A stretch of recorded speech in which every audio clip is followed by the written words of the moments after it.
Market committee chairman ఉప గంగారెడ్డి గారికి, మన పిసిసి డెలిగేట్ శేఖర్ గౌడ్ గారికి, మరి బ్లాక్ కాంగ్రెస్ అధ్యక్షుడు శ్రీనివాస్ గారికి, మండల పార్టీ అధ్యక్షుడు గంగాధర్ గారికి, అదేవిధంగా కరోనా గారికి, శాంసన్ గారికి, మరి మండల పార్టీ అధ్యక్షుడు బాలరాజు గారికి, ఇక్కడ పెద్దలు భూమారెడ్డి గారికి, ఎల్లయ్య గారికి, మన నిజామాబాద్ మండలం అసెంబ్లీ సెషన్ ఏదైతే నడుస్తూ ఉందో ఇది బడ్జెట్ సెషన్. ఇది మరి మీకు అందరు కూడా తెలుసు, దీంట్లో 3 ముఖ్యమైన బిల్స్ను మేము అసెంబ్లీలో పాస్ చేసుకున్నాం. మరి పెద్దలు మా ముఖ్యమంత్రి గారు రేవంత్ రెడ్డి నాయకత్వంలో, మరి రాహుల్ గాంధీ గారి నాయకత్వంలో మేము ఏదైతే ఎలక్షన్ కంటే ముందు 2023 డిసెంబర్ కంటే ముందు ఎలక్షన్లో చెప్పినటువంటి వాగ్దానాలన్నింటినీ కూడా ఒకటిగా ఫుల్ఫిల్ చేస్తూ వస్తూ ఉన్నాం. ఆ రోజు మరి బీసీ డిక్లరేషన్లో ప్రముఖంగా చెప్పినటువంటి వాగ్దానం ఏంటంటే ఈ మొత్తం ఇంటిగ్రేటెడ్ క్యాస్ట్ సర్వే చేస్తామని చెప్పి, మరి అన్నట్టుగా ఇవాళ మొత్తం కూడా తెలంగాణ రాష్ట్రంలో బీసీ కులగణనే కాకుండా మొత్తం క్యాస్ట్ సెన్సెక్స్ అన్ని కులాల వారిగా చేసి దగ్గర 98% మంది ఇంట్లో పార్టిసిపేట్ అయ్యేటట్టు పాల్గొని, అంటే ఒక 15 రోజులు రోజు ఒక 100 ఇండ్ల చొప్పున హౌస్ హోల్డ్ ఐడెంటిఫై చేసి వాళ్ళకు ఎన్యూమినేటర్ను పెట్టి, అంటే చాలా పకడ్బందీగా చేసిన తర్వాత ఇవాళ సమగ్రమైన సమాచారం ఇవాళ మన రాష్ట్ర ప్రభుత్వం దగ్గర ఉంది. వాళ్ళ యొక్క స్థితిగతులు ఏంటిది, వాళ్ళ సామాజిక స్థితి ఏంది, వాళ్ళ విద్య ఎంతవరకు చదువుకున్నారు, మరి వాళ్ళ ఆర్థిక పరిస్థితి ఏంది, వాళ్ళ రాజకీయ పరిస్థితి ఏంది, వాళ్ళ ఉద్యోగ పరిస్థితి, ఉపాధి పరిస్థితి ఏందని అన్నీ కూడా మనం విడిగా దగ్గర ఒక 75 క్వశ్చన్లు అడిగి అన్నీ కూడా మనం ఇలా సమగ్రంగా ఒక డేటా తయారు చేసుకొని, ఎందుకంటే ఇవాళ సుప్రీంకోర్టు గైడ్లైన్స్ ఉన్నాయి, 50% కంటే ఎక్కువ రిజర్వేషన్స్ పెంచకూడదు, ఆ గైడ్లైన్ మనం అధిగమించాలి. మరి దాన్ని అధిగమించాలంటే ఒక ప్రాతిపదిక కావాలి. మనకు 2011 సెన్సెక్స్ మాత్రమే ఉన్నాయి ఇప్పుడు జనాభా ప్రాతిపదిక.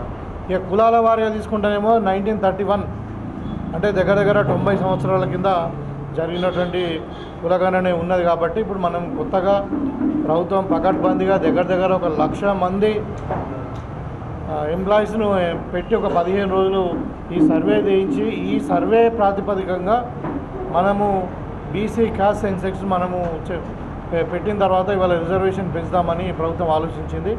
దాంట్లో భాగంగానే ఇవాళ 3 బిల్లులు తెచ్చినాం. ఒకటి, బీసీ జనాభా 56% ఉన్నది కాబట్టి, జనాభాలో 56% పైచిలుకు ఉన్నది కాబట్టి వాళ్ళకి ఎన్నికల్లో వాగ్దానం చేసిన ప్రకారము 42% రాజకీయ లోకల్ బాడీలో రిజర్వేషన్స్ ఇస్తూ, మరి రెండవది ఏంటంటే విద్యా ఉపాధి, అంటే ఎంప్లాయ్మెంట్ అండ్ ఎడ్యుకేషన్లో కూడా 42% రిజర్వేషన్ ఇవ్వాలన్నది ఢిల్లీలోని సారాంశం. ఇది చాలా ప్రాధాన్యమైనది, ఎందుకంటే భారతదేశ చరిత్రలో, అంటే భారతదేశం ఇండిపెండెంట్ కంట్రీగా అయ్యి ఇండిపెండెంట్ ఇండియాగా 75 ఏళ్ళు అయింది. 75 ఏళ్లలో ఏ రాష్ట్రంలో జరగనటువంటిది ఇవాళ మరి బీసీలకు 42% ఇవ్వాలన్న బిల్లును మా తెలంగాణ రాష్ట్ర ప్రభుత్వము ప్రవేశపెట్టి పాస్ చేసుకుంది. అది కూడా యునానిమస్గా ఏకగ్రీవంగా పాస్ అయింది.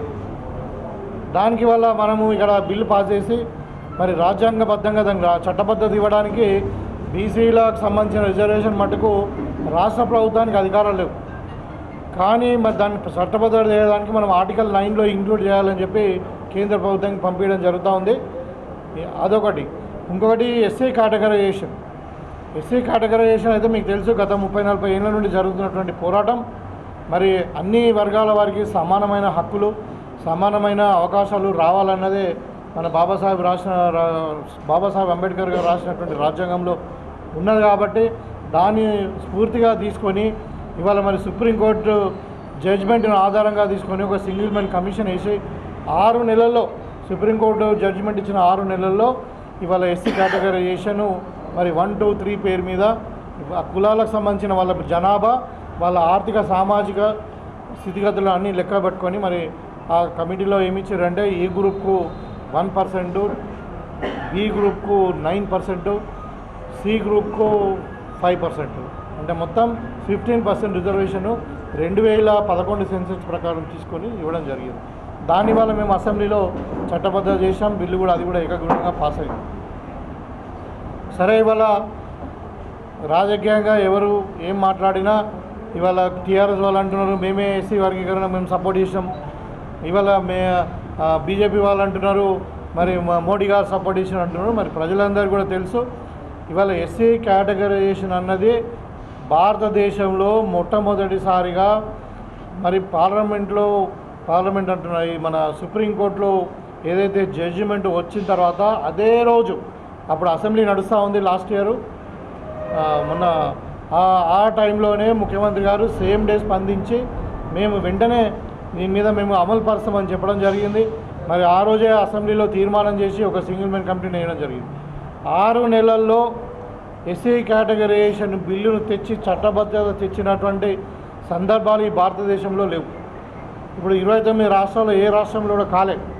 మరి నిజంగానే బీజేపీ వాళ్ళు అనుకున్నట్టు మేమే ఇంట్రెస్ట్ ఉంది, మేమే చట్టబద్ధత చేస్తామని అనుకుంటే మరి బీజేపీ పాలిత రాష్ట్రాల్లో ఎందుకు చేయట్లేదు? ఇవాళ క్లెయిమ్ చేస్తున్న వాళ్ళు ఇప్పుడు ఏంటంటే ఏదైనా రాష్ట్ర ప్రభుత్వం మంచి పని చేస్తే ఇక వాళ్ళు మాది కూడా దాంట్లో పాత్ర ఉందనే రకంగా ఇవాళ టీఆర్ఎస్ వాళ్ళు బీజేపీ వాళ్ళు మాట్లాడుతూ ఉన్నారు. ఇవాళ బీజేపీ వాళ్ళకి నేను ఒక ప్రశ్న అడుగుతూ ఉన్నాను.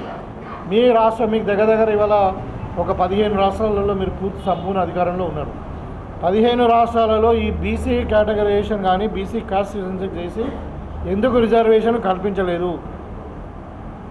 మరి వాళ్ళ ఎస్సీ కేటగరైజేషన్ చేసి ఎందుకు వాళ్ళకి రిజర్వేషను గ్రూప్గా వివరించి ఎందుకు చట్టబద్ధత చేయలేదని మేము అడుగుతాము. అంటే మీకు చిత్తశుద్ధి లేదు, మీకు బీసీల యొక్క స్థితిగతుల మీద కానీ బీసీలకు న్యాయం చేయాలని కానీ మరి ఏమీ లేదని చెప్పి దీంట్లో స్పష్టంగా అర్థమవుతూ ఉంది. ఈ ఎస్సీ కేటగరైజేషన్ కూడా ఈవెన్ ఇప్పుడు మనం బిల్లు పెడితే కూడా ఆ రోజు సుప్రీంకోర్టులో జడ్జిమెంట్ వచ్చినాక కూడా కొన్ని రాష్ట్ర ప్రభుత్వం మనం సింగిల్ మ్యాన్ కమిషన్ వేసినప్పుడు కూడా టీఆర్ఎస్ వాళ్ళైతే మినిమం ఒక టోకెన్ ఆఫ్ అప్రిషియేషన్ కూడా లేదు. ఈ గవర్నమెంట్ మంచి పని చేస్తున్నది, మరి మన మాదిగ సోదరులు అందరూ కూడా కంగ్రాచులేషన్స్ అని చెప్పే పరిస్థితి కూడా లేదు. ఎందుకంటే వాళ్ళకి ఇంట్రెస్ట్ లేదు, దళితులను విభజన చేయడం వాళ్ళకి ఇంట్రెస్ట్ లేదు. ఇవాళ మీరు చూసిన గతంలో రాజయ్య గారిని ఉప ముఖ్యమంత్రి ఉంటే చెప్పకుండా డిస్మిస్ చేసిండ్రు. ఇక వాళ్ళు దళితులు ముఖ్యమంత్రి అని అప్పుడు మాట మార్చిరు. ఇట్లా దళితులకు వ్యతిరేకంగా వాళ్ళు అప్పటి నుండి ఇప్పటిదాకా పనిచేస్తూనే ఉన్నారు. దళితులకు 3 ఎకరాలు అన్నారు, వాళ్ళకి దళితులకు ఇచ్చిన మాట ఏది కూడా దళిత బంద్ అన్నారు లాస్ట్ ఎలక్షన్ ముందు, మరి ఏది కూడా అమలుపరచలే. చివరకు కాంగ్రెస్ పార్టీ ఒక దళిత బిడ్డను ప్రతిపక్ష నాయకుడిగా ఎల్ఓపిగా పెడితే ఆయన కూడా మరి పశువులను ఉన్నట్టు ఎమ్మెల్యేలను కొని మరి ఆయన కూడా ఉన్న పదవిని కూడా ఊడగొట్టినటువంటి చరిత్ర ఇవాళ టీఆర్ఎస్ది బీఆర్ఎస్ది.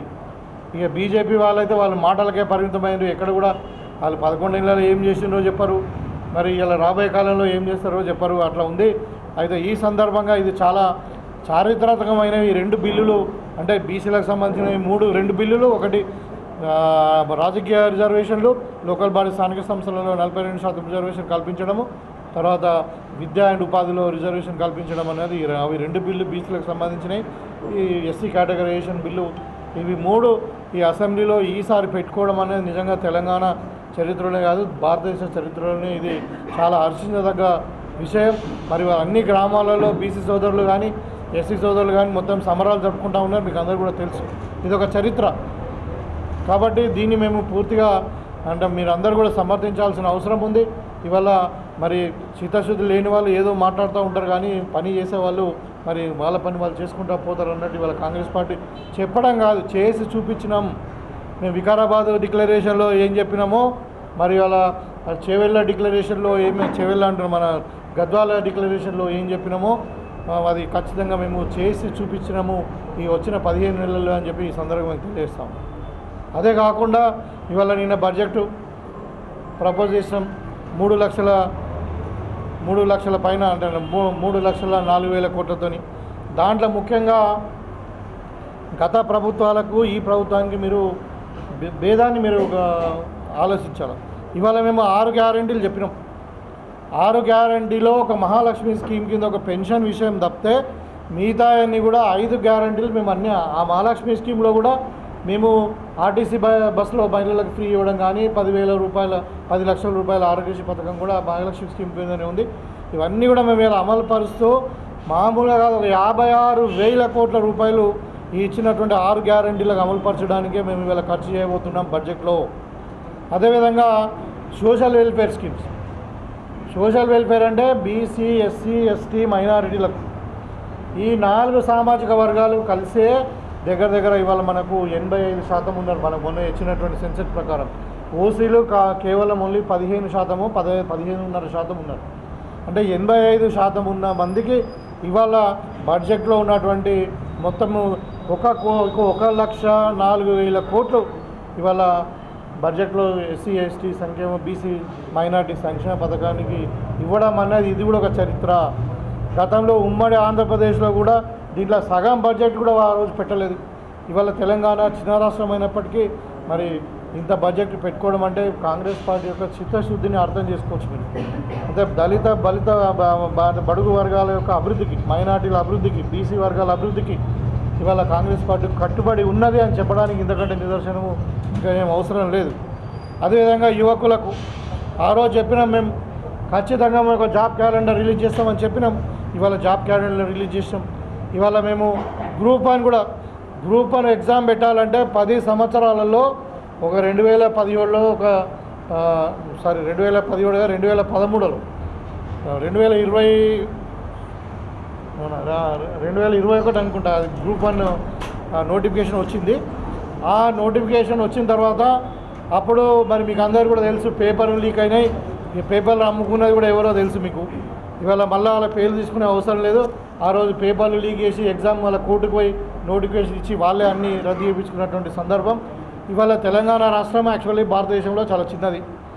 అంటే 4 కోట్ల జనాభా ఉన్నటువంటి దాంట్లో ఇవాళ 550 పైచిలకు గ్రూప్ 1 ఎగ్జామ్స్ని ఇవాళ మనం ఫైనల్ ఎగ్జామ్స్ కూడా క్లియర్ చేసి ఇవాళ రేపు మాపో మనం రిక్రూట్మెంట్ చేసుకోబోతున్నాం. అట్లనే 55,000 ఉద్యోగాలు ఇచ్చినాం యువకులకు.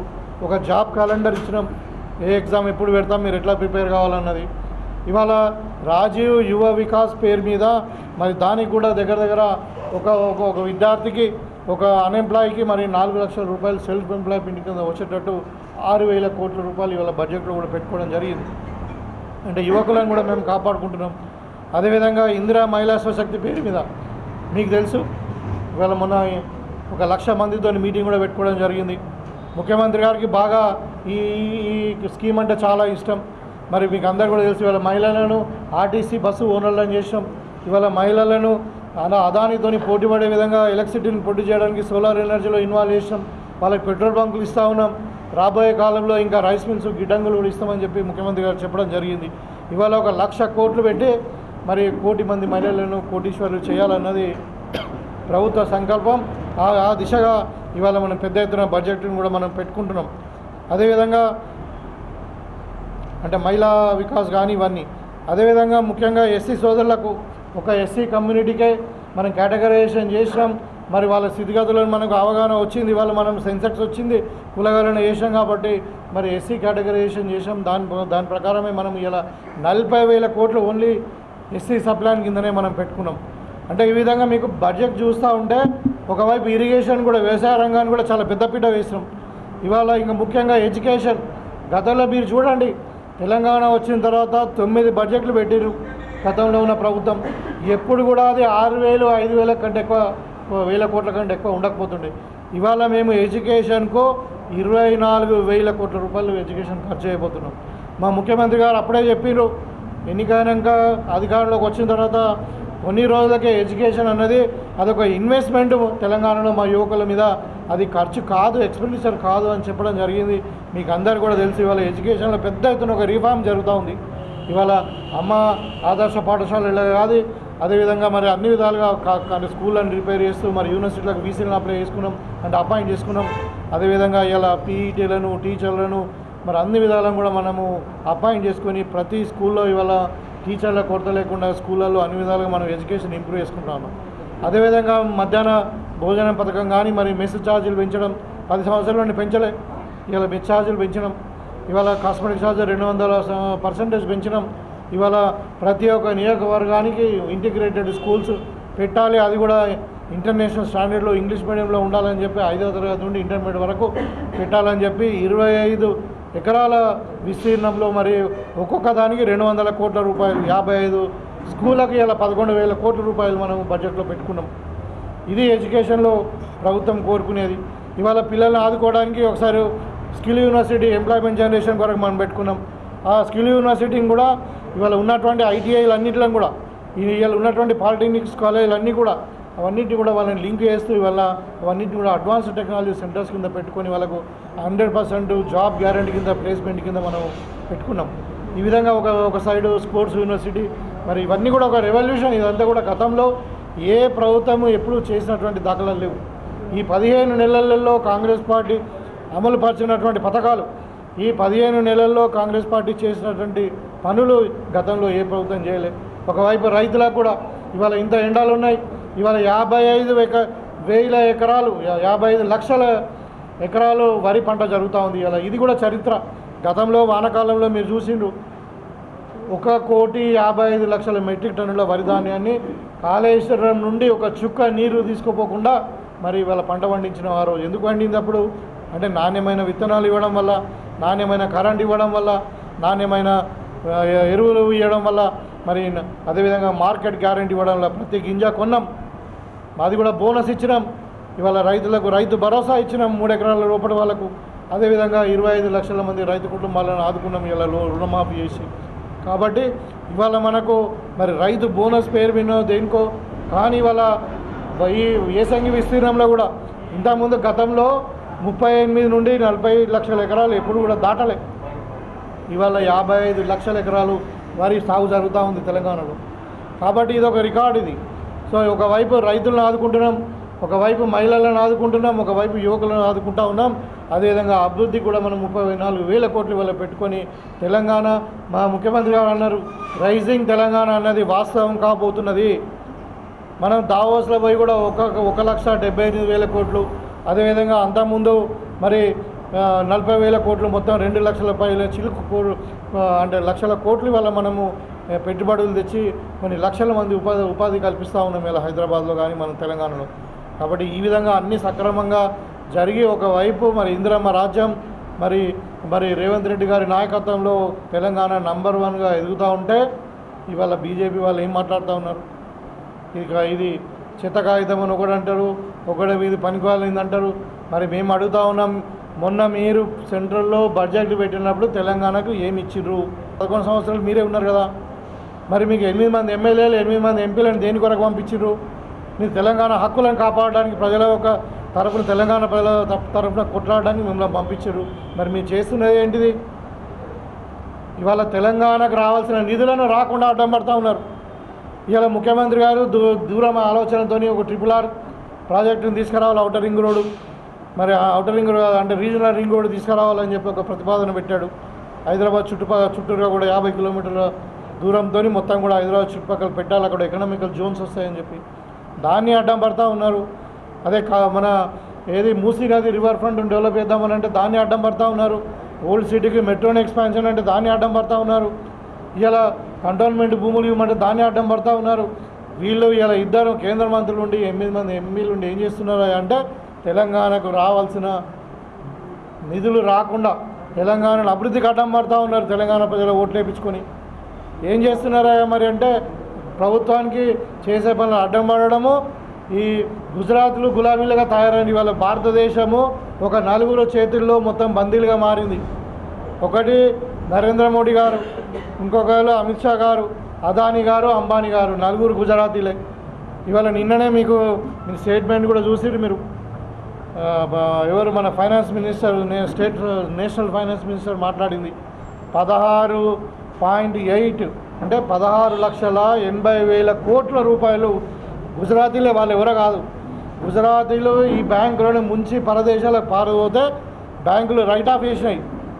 రైట్ ఆఫ్ చేసి ఇప్పుడు మనం కట్టినటువంటి జిఎస్టీ పైసలతోనే అది రైట్ ఆఫ్ కడతా ఉన్నాం. అంటే పేదవాళ్ళ రక్తంతో కట్టినటువంటి ట్యాక్స్ని వాళ్ళ గుజరాతీలు దేశం నుండి పారిపోయి ఎగొట్టిన వాళ్ళని వీళ్ళు మాఫ్ చేస్తూ వాళ్ళని కాపాడుతున్నారు, కానీ దేశానికి ఏం చేస్తలేరు. బీజేపీ ఎంపీలు ఇంకొక పని చేస్తూ ఉన్నారు. ఏం చేస్తున్నారంటే తెలంగాణ నుండి పోయినటువంటి ట్యాక్స్ ఏదైతే ఉందో దాన్ని ఉత్తరప్రదేశ్కు బీహార్కు పంచమని చెప్తా ఉన్నారు. ఇవాళ తెలంగాణ నుండి ₹1 ట్యాక్స్ సెంట్రల్ గవర్నమెంట్కి పోతే అది 45 పైసలు మాత్రమే తెలంగాణకు రిటర్న్ వస్తూ ఉంది. ఇవాళ మిగతా 55 పైసలలో మరి సరే కొంచెం డిఫెన్స్కి పోవచ్చు, ఇంకా కొంచెం గవర్నమెంట్ పరిపాలనకు పోవచ్చు, కానీ మిగతా అమౌంట్ అంతా కూడా ఉత్తరప్రదేశ్ లాంటి బీహార్ లాంటికి మరి అదేవిధంగా గుజరాత్ లాంటి రాష్ట్రాలకు మన రాష్ట్రం నుండి సంపదను దోచుకొని పోతున్నారు. దాన్ని కూడా వీళ్ళు ఏం మాట్లాడట్లే. ఇవాళ గుజరాతీలకు గులాంగిరి చేయడం తప్ప ఇక్కడ కాంగ్రెస్ను విమర్శించడము, అది కూడా టీఆర్ఎస్తో కలిసి పనిచేస్తూ ఉన్నారు. మీరందరూ కూడా తెలుసు, ప్రజలు తిరస్కరించిన టీఆర్ఎస్తోని మొన్న ఇది లోక్సభ ఎన్నికల్లో మీరు చూసిరు, మొత్తం కూడా టీఆర్ఎస్ వాళ్ళందరూ కూడా ఓట్లు బీజేపీకి వేసిరు. ఇలా మొన్న ఎమ్మెల్సీ ఎన్నికల్లో చూసిరు మీరు అందరు కూడా. ఇవాళ వాళ్ళు కలిసి పనిచేస్తూ ఉన్నారు. ఇక టీఆర్ఎస్ చరిత్ర మీకు తెలిసి కాదు, వాళ్ళ కుటుంబం చరిత్ర అది చాలాసార్లు చెప్పుకున్నాం. ఇంకా మళ్ళీ పోకుండా ఇక అది అవినీతి కుంపటే అది టీఆర్ఎస్ అంటేనే. మరి వాళ్ళతో బీజేపీ వాళ్ళు చేతులు కలిపి ఇవాళ కాంగ్రెస్ను ఓడగొట్టాలనే ప్రయత్నం చేస్తూ ఉన్నారు. కాబట్టి ఇవాళ ప్రజలు గమనించాలి కాంగ్రెస్ యొక్క చిత్తశుద్ధిని, కాంగ్రెస్ యొక్క పట్టుదలను, కాంగ్రెస్ యొక్క ఏమంటారు కమిట్మెంట్ను. మీరు ఇచ్చిన మాట మీద మేము కట్టుబడి ఉన్నాం. ఇవాళ ఎన్ని కోట్ల అప్పు అయినా పర్వాలేదు, మరి ఆ మిత్తి కట్టుకుంటూ ఒకవైపు అప్పు కడుతున్నాం, ఒకవైపు మళ్ళీ అభివృద్ధి చేస్తూ ఉన్నాం, ఇంకోవైపు సంక్షేమం చేస్తూ ఉన్నాం. ఇవాళ బడుగు బలహీన వర్గాల సంక్షేమము అభివృద్ధి కాంగ్రెస్ పార్టీ యొక్క లక్ష్యం. చెప్పిన అన్ని వాగ్దానాలు తప్పకుండా మేము చెప్పినవన్నీ కూడా 5 సంవత్సరాలలో చేస్తామని చెప్పినవి, కానీ ఈ 15 నెలలలోనే రేవంత్ రెడ్డి గారి ప్రభుత్వము చాలా పనులు చేసిందని చెప్పి ఈ సందర్భంగా తెలియజేస్తూ, మరి ఈ 3-4 రోజుల నుండి గడిచినటువంటి ఈ బడ్జెట్ కానీ, బడ్జెట్ ప్రవేశపెట్టడం కానీ, తర్వాత ఈ బీసీ బిల్లు, తర్వాత అదేవిధంగా బీసీ రిజర్వేషన్ బిల్లు, అదేవిధంగా మరి ఎస్సీ కేటగరైజేషన్ బిల్లు అనేది ఒక చారిత్రాత్మకమైంది. మరి దాన్ని ఓర్వలేక ఈరోజు లేనిపోని ఆలోచనలు, లేనిపోని అపోహలు, ఆరోపణలు చేస్తూ ఉన్నారు బీజేపీ టీఆర్ఎస్ వాళ్ళు. వాళ్ళకు అసలు ఏమీ ప్రజలంతా కూడా కాంగ్రెస్ వైపు చూస్తూ ఉన్నారని చెప్పి ఇవాళ వాళ్ళకు పుట్టగతులు లేకుండా ఏదో మాట్లాడుతూ ఉన్నారు. ఎందుకంటే కేంద్రం నుండి నిధులు రావట్లే, కేంద్రం ఇచ్చిన హామీలు ఏం అమలు కావట్లేదు. కాబట్టి ఏం చేయాలి, ఎదుటి మీద దుమ్మెత్తిపోయాలి అంతే పని. కానీ కాబట్టి ప్రజలు ఇలా గమనిస్తూ ఉన్నారని చెప్పి సందర్భంగా తెలియజేస్తాం. కానీ మేము అడిగినాము, ముఖ్యమంత్రి గారిని అడిగినాము, మా ఇరిగేషన్ మంత్రి గారిని అడిగినాము, చాలా ఇంపార్టెంట్ అని చెప్పారు. అది తప్పకుండా దాంట్లో అట్లీస్ట్ ఒక 50,000 ఎకరాలన్నా ఈ ఇయర్ కంప్లీట్ చేయడానికి కావాల్సిన నిధులు మేము మంజూరు చేస్తామని చెప్పారు. తప్పకుండా ఇంకా వచ్చే 2 సంవత్సరాల్లో ప్రాణహిత చేవేళ 21 ప్యాకేజ్ కంప్లీట్ చేస్తాం.